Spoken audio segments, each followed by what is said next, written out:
नमस्कार दोस्तों, welcome to my channel exam study. देखिए, आज जीके का क्वेश्चन है, ये विश्व का सबसे युवा देश कौन सा है। तो विश्व का सबसे युवा देश सूडान है। दक्षिणी सूडान को विश्व का सबसे युवा देश माना गया है। दावोस विश्व आर्थिक मंच का बैठक जो स्थल कौन सा है। तो दावोस विश्व आर्थिक मंच का बैठक जो है ये स्विट्जरलैंड का है।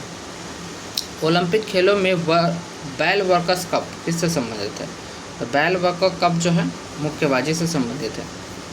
तक्षशिला का प्राचीन शहर जो था, जिसमें चंद्रगुप्त मौर्य के गुरुजी चाणक्य पढ़ाया करते थे, राजनीतिक विज्ञान के वो शिक्षक थे चंद्रगुप्त मौर्य के चाणक्य। तो वो जो कौन सा नदी के बीच में है। तो इसका देखिए सही उत्तर हो जाएगा सिंधु और झेलम। सिंधु और झेलम नदी के बीच में तक्षशिला है। देखिए अपने पास जो कि ये हिमालय है, ये हिमालय है ना, इधर ये सिंधु हो जाता है, सिंधु, उधर जाकर ये झेलम हो जाता है। ये दोनों के बीच में ही ये तक्षशिला है। ठीक है, नेक्स्ट आइए। सेंट्रल वाटर रिसर्च स्टेशन कहाँ है। तो central water research station Khadakwasla में है। 1857 के विद्रोह के दौरान निम्नलिखित में से कौन सा एक ऐसा मित्र था जो धोखा दे दिया, इसके कारण ही अंग्रेज पकड़कर उसे मार डाला था। तो ये व्यक्ति जो तात्या टोपे थे, तात्या टोपे को धोखा दे दिया था मान सिंह ने इनको धोखा दे दिया था, जिसकी वजह से इसको पकड़ लिया और मार डाला। देश के निम्नलिखित समूहों में से किस एक से होकर भूमध्य रेखा गुजरती है। देखिए, भूमध्य रेखा गुजरने वाली रेखा जो है ना, कोलंबिया, केन्या, इंडोनेशिया, ये तीनों समूह से गुजरती है। चलिए 3 महासागर और 3 महाद्वीप के बारे में भी बताते हैं। यहाँ थोड़ा सा आंसर की देख लेते हैं, इसका की देख लेते हैं। भूमध्य रेखा जिन 3 महाद्वीपों से गुजरती है, वो 3 महाद्वीप का नाम है अफ्रीका, उत्तरी अमेरिका, एशिया। ठीक है, भूमध्य रेखा का मतलब क्या है। देखिए, ये ग्लोब है, इसके बीच से रेखा जो गुजरी है वो भूमध्य रेखा कहलाती है, या 0 डिग्री अक्षांश कहलाती है, ये विषुवत रेखा कहलाती है। तीनों इसी का नाम है। भूमध्य रेखा 3 जल निकाय से गुजरती है। ये तीनों जल निकाय का नाम हो जाता है आपको हिंद महासागर, अटलांटिक और प्रशांत से होकर गुजर जाती है। ठीक है, आप कहेंगे क्या भारत से भूमध्य रेखा गुजरती है। नहीं, भारत से नहीं गुजरती, क्योंकि हिंद महासागर से नीचे निकल जाती है, ऐसे निकल जाती है, समझे। तो भारत से नहीं गुजरती है।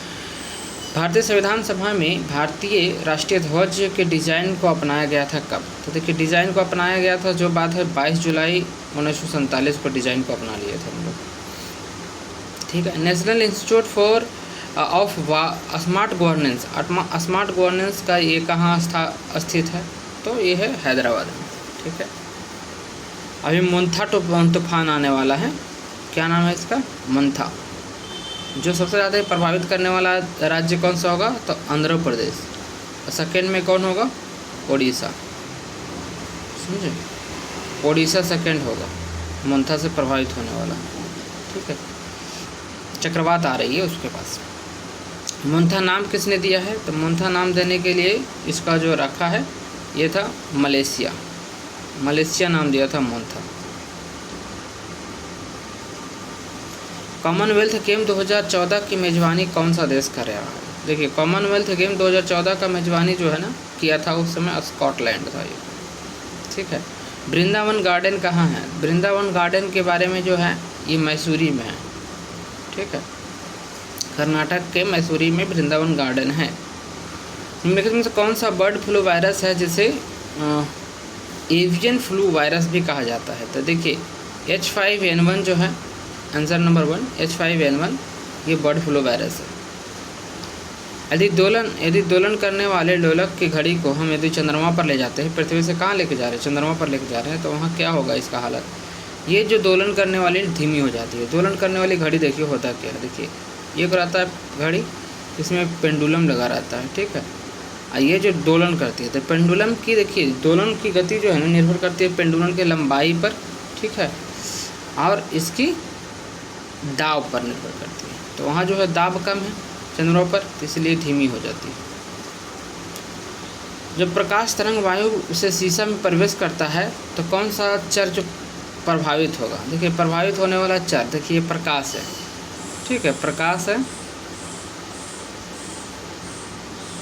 प्रकाश है ये, सॉरी ये प्रकाश है, ठीक है। ये वायु से जाकर सीधा शीशा में प्रवेश कर रहा है, तो इसमें क्या प्रभावित होगा? तो पहली बात तो इसका तरंग दैर्घ्य गड़बड़ा जाएगा, दूसरा वेग गड़बड़ा जाएगा, लेकिन आवृत्ति में कोई परिवर्तन नहीं होगा। आवृत्ति जैसे चलता है वैसे ही चलते रहेगा, इसलिए 4 नंबर आंसर सही होगा। एक्स किरणें का उपयोग क्रिस्टल संरचना के अध्ययन के लिए किया जाता है।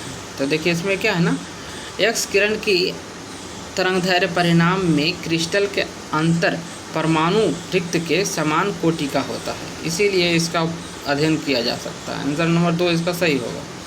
मानव नेत्र के दृष्टिपटल पर बनने वाला प्रतिबिंब होता है, कैसा होता है? तो ये वास्तविक और उल्टा होता है। एक तो फोटो वास्तविक बनेगा लेकिन ये उल्टा बनेगा, तभी हमको सीधा दिखेगा, ठीक है। इस तरह से 5 मिनट में हम लोगों ने 16 क्वेश्चन कर लिया है। चैनल को लाइक से सब्सक्राइब कर लीजिएगा ताकि आपको इसी तरह के और वीडियो मिलते रहे। थैंक यू दोस्तों।